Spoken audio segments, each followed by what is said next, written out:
Hi everyone, welcome to my channel. I hope you all are doing well. আজকে ভিডিওতে আমি recently নতুন যা skin care products, body care products আর hair care products try করেছিলাম তারই ছোটোখাটো রিভিউ শেয়ার করবো। So let's start.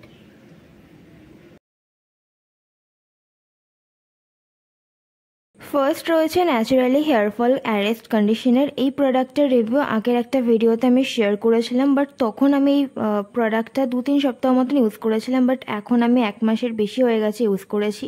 আর এই কন্ডিশনারটা হেয়ার ফল ইনক্রিজ করেনি, বাট কন্ডিশনারটি ইউজ করার পর হেয়ারটা সফট আর স্মুথ ফিল হয় না, যেটা নর্মালি কন্ডিশনার ইউজ করলে ফিল হয়। আর এই কন্ডিশনারটা ইউজ করার পর হেয়ারে কোনো রকম ভলিউম থাকে না, হেয়ারটা জাস্ট ফ্ল্যাট হয়ে থাকে, যেটা আমার একদমই ভালো লাগে না, তাই আমি এই কন্ডিশনারটা রেকমেন্ড করব না। নেক্সট আমি ন্যাচারালি এর আরও একটা কন্ডিশনার রিসেন্টলি ট্রাই করেছিলাম। এটা হলো ন্যাচারালি ড্যামেজ রিপেয়ার কন্ডিশনার। এটা আমার হেয়ার ফলকে প্রচণ্ড পরিমাণে ইনক্রিজ করে দিয়েছে। এই কন্ডিশনারটা অ্যাপ্লাই করার পর যখন আমি ওয়াশ করি তখন আমার খুবই হেয়ার ফল হয়, যেটা নর্মালি আমার হতো না। তো এই প্রোডাক্টটা তো আমার একদমই ভালো লাগেনি। তো এই দুটো কন্ডিশনারের সাথে আমার এক্সপিরিয়েন্সটা একদমই ভালো না, তাই আমি এই দুটো প্রোডাক্ট রেকমেন্ডও করবো না। বাট যদি কারোর ক্ষেত্রে এই কন্ডিশনারগুলো কাজ করে থাকে তো I am happy for you. Next রয়েছে পন্ডসের ন্যাচারাল গ্লো ফেস পাউডার, যেটা এখন খুবই ট্রেন্ডিংয়ে চলছে। এই পাউডারটা বেসিক্যালি একটা লুজ পাউডার, যেটা বেকিংয়ের জন্য ইউজ করা হয় বেস মেকআপ করার পরে। বাট এই পাউডারটা ইউজ করার পর ফেসে যখন ঘাম হয় তখন এই পাউডারটা সেই জায়গাগুলোতে সেট হয়ে যায় আর কেমন যেন দলা মতন হয়ে যায়। তো আমার এই পাউডারটাতে ইউজ করে খুব একটা ভালো লাগেনি। আর এই পাউডারটা ডাস্কি স্কিনে ইউজ করার পর কেমন যেন একটা হোয়াইট হয়ে যায় ফেসটা, যেটা দেখতে খুব একটা ভালো লাগে না। আমার শর্টস ভিডিওতে আমি যখন শেয়ার করেছিলাম তখন হয়তো বোঝা যায়নি জিনিসটা।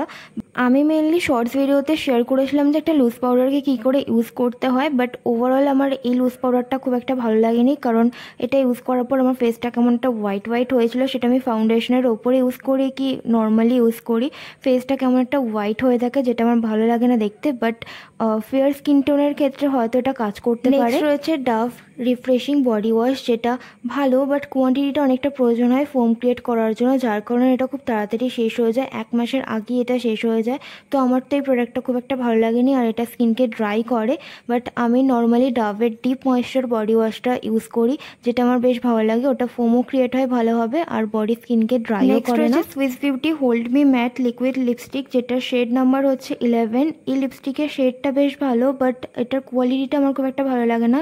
অ্যাপ্লাই করার পর কেমন একটা স্টিকি ফিল হয়, যার কারণে আমি এটা ইউজ করি না। তো আমি তো এই প্রোডাক্টটা রেকমেন্ড করবো না। নেক্সট আর লাস্ট প্রোডাক্ট রয়েছে Re'equil ultra matte dry touch sunscreen with SPF 50 PA+। এটার কোয়ান্টিটি হচ্ছে 20 গ্রাম, এটা 50 গ্রামও অ্যাভেলেবেল রয়েছে। যেহেতু আমি এটা ফার্স্ট টাইম ট্রাই করবো বলে কিনেছিলাম, তাই জন্য আমি এটা স্মল ভ্যারিয়েন্টটা কিনেছিলাম।